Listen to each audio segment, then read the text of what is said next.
Hopefully you're keeping safe and well at home. My name's Ben Nell and I'm one of the tennis coaches here at the school.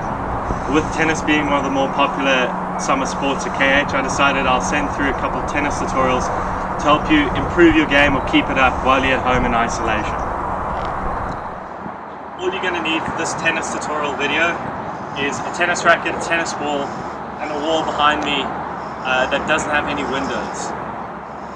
What you'll need in front of that wall is some sort of flat, even surface to give you an even bounce. As with everything, we have to warm up.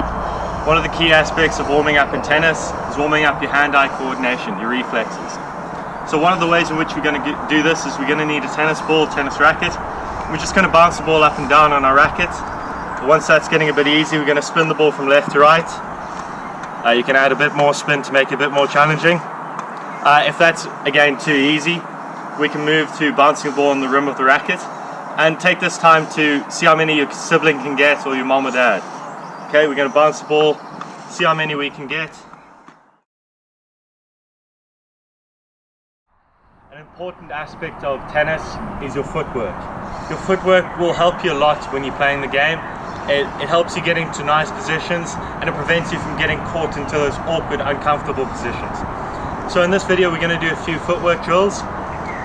Try get a flat surface with a bit of a marker across. Here I've got the pavement, but at home this could be a towel rolled up. Okay, so what I'm going to do is I'm going to come forwards 1, 2, 1, 2 and backwards 1, 2. Okay, I'm going to speed that up and we're going to see how many we can do in 30 seconds. Get your brother or sister or mom and dad to time you. Okay, sped up, you want to really get that nice fast footwork noise. So I'm going to come really fast like that. See how many repetitions you can get in 30 seconds. A bit more of a challenge with your footwork. Doing it up onto a ledge or pavement puts a bit more strain on your calves and it'll definitely tire you out a lot faster. So it's the same thing. It's 1, 2 up, 1, 2 down. We're going to try do this as quickly as we can. You'll probably notice your calves get a lot more sore than doing it on that flatter surface. With your forehand, there are a few aspects you need to note. You want to make sure you're in a nice solid position, a bit more of your weight on your front foot, and you also want to make sure that your racket face is nice and full to get good connection with the ball. When the racket face is a bit closed, you normally get a bit of a miss hit and the ball will fly off. Okay, so I'm going to get into that nice solid position, leaning slightly on my front foot, and in terms of connection, you want to hit the ball about reaching distance away from you. You don't want it too far because then you're going to miss it. If it's too close, you're going to slice it away from you, okay? So you want it nice and far, just in front of you.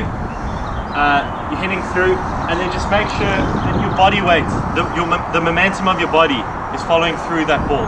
So I'm going to be pointing like that, hitting the ball through. The momentum of my body is pushing the ball through. To get that nice spin, slow demonstration is going to be something like that. Okay, I'll do another one, nice and easy, hitting it out of my shoulder.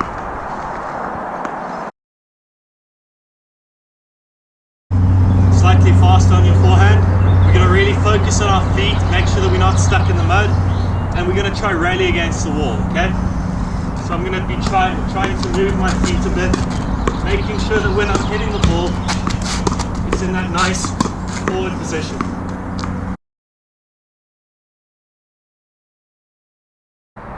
Your backhand is very similar to the forehand.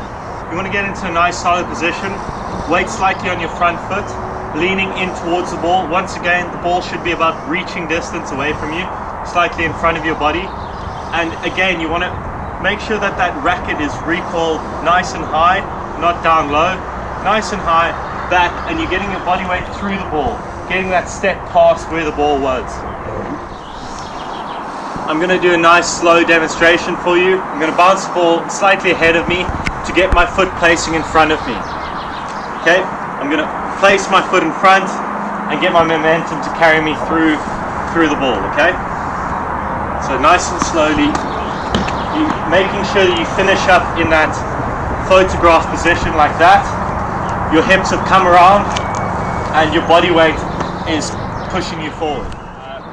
Same as with the forehand side, we're going to work into a rally, making sure that the ball is about reaching distance from you. You got to keep moving your feet, make sure that you're not stuck in the mud. Okay? Bounce the ball nice and slowly.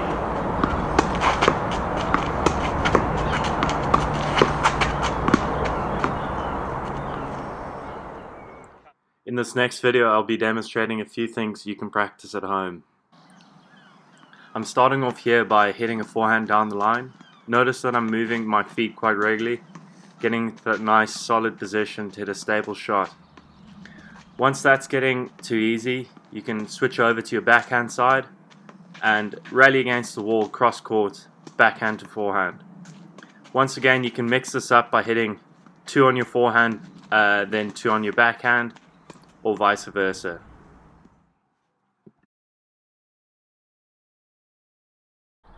This next drill is going to be a bit more advanced. What you're going to need is some sort of cone or marker. You're just going to place it in the middle of the surface in which you're playing on. What we're going to do is do a couple forehands and backhands, but we're going to treat this cone as the small tee on the baseline. Okay, so what we're going to do is we're going to go forward, hit the shot, and then run back around, do an 8 around the cone. I'll demonstrate this briefly. We're going to hit our shot, and then come back around. We're going to hit our shot, come back around. Same on our backhand side. We're going to reach forward, hit the shot, swing, come around the cone. Hit the shot, swing, come around the cone. Hit the shot, swing, come around the cone. We're going to see how many reps you can do. Maybe time yourself, do as many as you can for a minute. Switch between forehand and backhand. So firstly, for volleying, we need to know how high the tennis net is. It's roughly the length of a racket and then halfway up your racket face. That's roughly, it's sort of about hip height for me, but maybe just above your hip for you. If your mom and dad don't mind, it might be a good idea to put a bit of tape up or a bit of chalk just so you know how high the net is when you're getting a bit further back. With volleying, there are a few things you need to understand. The ball's coming a lot faster towards you than it is when you're further back, just because you're closer towards the ball. So it's very important to keep your action as simple as possible. All you really want to do is block the ball back and make sure that it's getting over the net. So a couple of things I want you to note. I'm just going to do my forehand side, my right side, as I'm right-handed. You want to get into a nice solid position with your feet so that you're not falling over, you're nice and balanced. Next, you want to make sure that your opposite leg with the opposite side. So I'm coming forward, leaning forward slightly onto my left foot, and I'm blocking. Notice that my racket face is above the handle. You never want to be volleying with it underneath. And if the ball does drop below you, you want to come down with it, make sure that racket handle is below the face. It's the same on the backhand side. I want to get into that nice solid position, opposite leg with opposite side. And once again, I'm just blocking. I'm making sure that the ball contact is going to be around about eye level, and I want that face to be above the racket handle. Very important. I don't want to be hitting a ball below my eyes, because if it's up here, I'm going to make sure that I'm going to hit the ball sweetly. Mix around some of the shots you might hit. Try get a couple low shots where you having to bend your legs and getting your racket under it, and get a couple of those awkward ones that are slightly high out of your eye level. Everyone can sort of hit these ones, but it's those ones and the slightly higher ones that are more challenging. So when you have this opportunity, try practice those slightly tougher shots. So I'm just going to demonstrate a few. Just going to demonstrate on my backhand side, mixing it up a bit, slightly higher one, slightly awkward one, coming down, moving my legs a little bit, making sure that I'm side on and the face is nice and full. It's the same with the forehand side. I'm getting side on to the ball. I'm putting a bit more of my weight on the front foot. I'm making sure that my handle is below the racket face. I'm bending down. If the ball's high, I'm coming up to it. Ball's low, I'm coming down low. Bending my legs. Don't be lazy about this.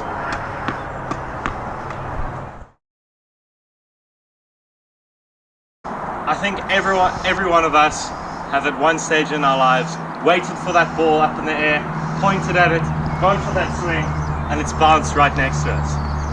Smashing is definitely one of the hardest things you do on the tennis court. So I'm going to break it down and make it a bit simpler for you and focus on your technique more than anything. Firstly, we need to visualize the net. The net's going to be about a meter away from us and about hip height. So what I'm actually going to do is I'm going to hit the ball into the bottom of the wall, over the net, into the bottom of the wall, and it's going to pop up off the wall. I'll demonstrate it quickly. Firstly, I want to have that nice solid position that I was volleying in, weight slightly on my front foot. I want my racket face nice and high in the air and really nice and open. I don't want it to be closed like that. I want it nice and open to ensure solid connection.